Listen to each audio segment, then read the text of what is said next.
Welcome back to the Jenstead. I'm Mary. Today is Friday, February 13th, 2026. And I wanted to start today with this article Peter Schiff put out on Tuesday titled U.S. Government Adds $481 billion in debt in 3 months. He said the government hit the debt ceiling back in January, which blocked any net new debt being created from January to June. Once the debt ceiling was lifted, the government wasted no time in catching up for all the months where borrowing was frozen. Over the last 7 months, the government borrowed an incredible $2.28 trillion. And I'll add in here, our current debt is $38.6 trillion. Unfunded liability is $107 trillion. It's likely much, much higher than that. And then according to the Treasury, the government spends $18.63 billion per day.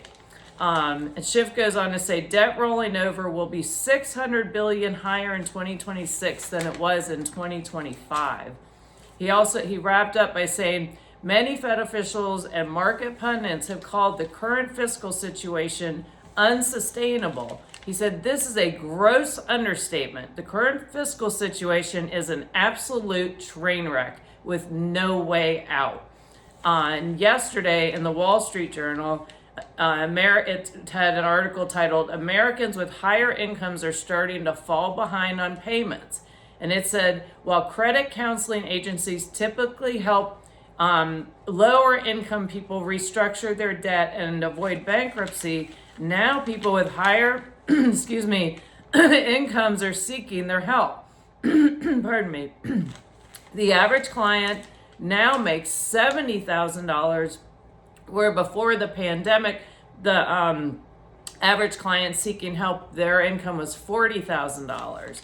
Mike Croxson, chief executive of National Foundation for Credit Counseling, said, "We are seeing a disturbing shift from discretionary debt to survival debt. And when the financial buffer runs out, the client's stress isn't gradual, it is vertical." And the Hedge reported U.S. consumer debt delinquencies soared a highest since 2017, while office delinquencies hit record highs. And we've been watching those commercial delinquencies over the years just continue on. And there's just a mountain of them out there. And eventually that bubble is going to burst because if somebody's going to stop paying. And also there's going to be a huge amount of taxes that are going to be lost because everything is going to go into bankruptcy. And balances now stand at 18.8 trillion. These are debt delinquencies and debts, and have increased by 4.6 trillion since the end of 2019, just before the pandemic. And you cannot borrow yourself out of debt, and a lot of people are just continuing the debt cycle they're either trying to keep up with the Joneses, or they're literally trying to keep their head above water. And I always say, it's just like with the government, you don't grow the economy by growing the government, which is what the government likes to do. You grow the economy by growing independent businesses and encouraging that free market. So you have to realize that so many American people right now, they're one flat tire away, they're one job loss away, they're one medical crisis away from just really having their financial world turned upside down. And when you look at the amount of people in that situation, and there are some that I'm sure that they are very much leveraged, and you think about the top 10% actually are responsible for 50% of all of the consumer spending. So if something happens with that top 10% and there's a domino effect, that can really imagine the effects that would have overall on our economy and on businesses and so forth. So it's something really important to keep an eye on, to pay attention to, because we're being sold as long as the stock market is doing well, everything is awesome. We all know that is not true. There are many other components that factor in, and it's important for all of us to pay attention. That's why I make these videos, because I learned a lot from watching other people that knew more than I did. And I feel if the more people we can reach, then the more people can put themselves in a better position to protect themselves. And today, regarding gold and silver, I checked around 4 o'clock Eastern Standard Time. Gold was up to $5,036.09. Silver was up to $77.31. And we've seen how manipulated it is. But everyone's bashing, silver. And I'm like, silver, it wasn't very long ago. Silver was like $30 an ounce. So 77 looks pretty good. And interestingly, Bloomberg had an article, and it was titled, "Everyone's Grandma is selling the silver chandelier, forks, knives as scrap. Volumes overwhelm refiners." And the article said Silver's explosive January rally, which briefly pushed future prices above $120 an ounce, has since fizzled, with futures trading around $82. This was yesterday morning. Even so, the frenzy has sparked a sharp increase in scrap silver volumes flowing to refineries as people rush to sell silver coins, sterling dinner sets, candlesticks, and other heirlooms, I'm sure sterling silver bowls and so on and so forth, inherited from grandparents or boomer parents. And, people are selling these, I think, unless they really need the money, to just hold on to them. This is not financial advice. This is just my opinion. Just to hold on to them, because I think we're seeing the gold and silver are very undervalued right now. Fiat value is decreasing. So if they're selling that and putting that silver out there, the central banks and corporations and also other countries they're buying that up while it's cheap before it goes up again. So, and then these people that are selling it, they're getting fiat money that is devalued consistently. It does not increase, and gold and silver will never be worth zero.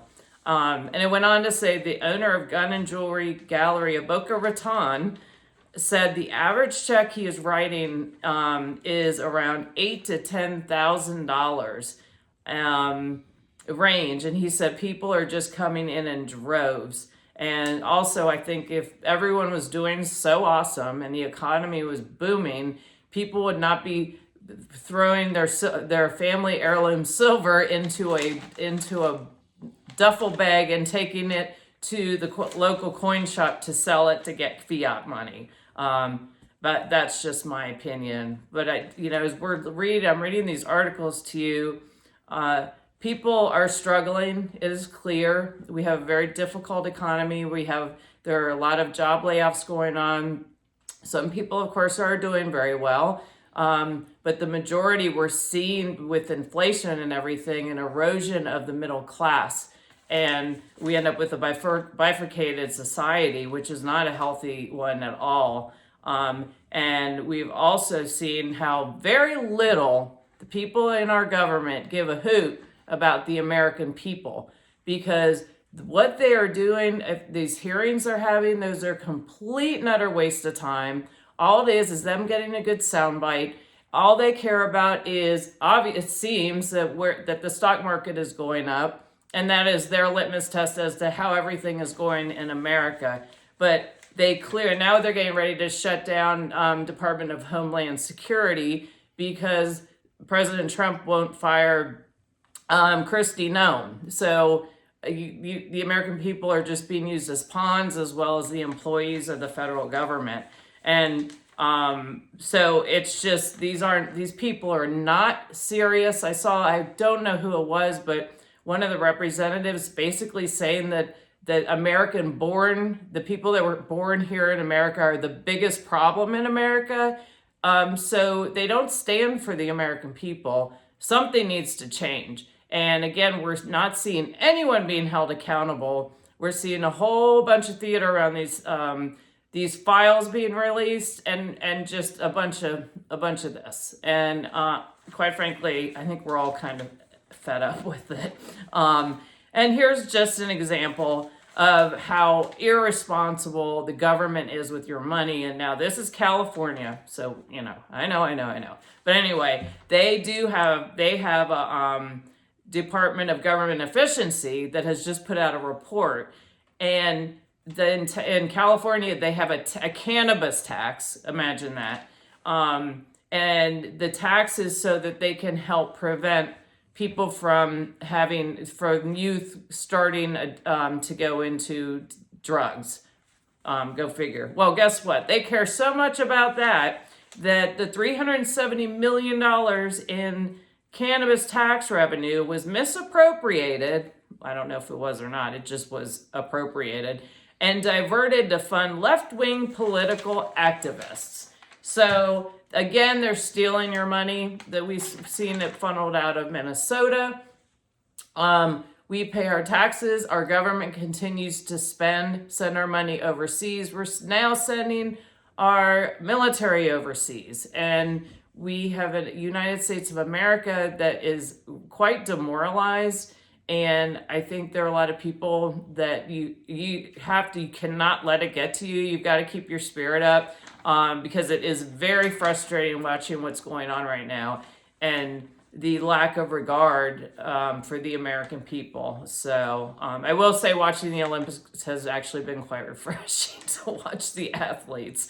But this is why the government's not coming to help you. In fact, they seem to be making everything worse. So that is why it is so important to do everything you can to be self-sufficient and to be able to protect yourself financially and also to protect yourself physically. And just make sure, again, you stay prepared, extra food, extra water. We had another power outage this week, and it was like at 6:30 in the morning, something popped off and where they were working.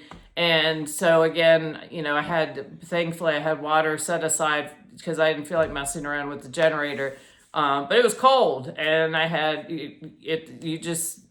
extra layers, have some extra candles if power goes out, extra flashlights, but have extra food on hand in your pantry, and make sure you do what you can to have some money set aside in the event of an emergency, and also any kind of extra meds that you may need, or things for your pets, extra food, or prescriptions that they may need. So anyway, thank you all for watching. Please like, subscribe, and share, and I look forward to talking to you all again soon. Have a great day.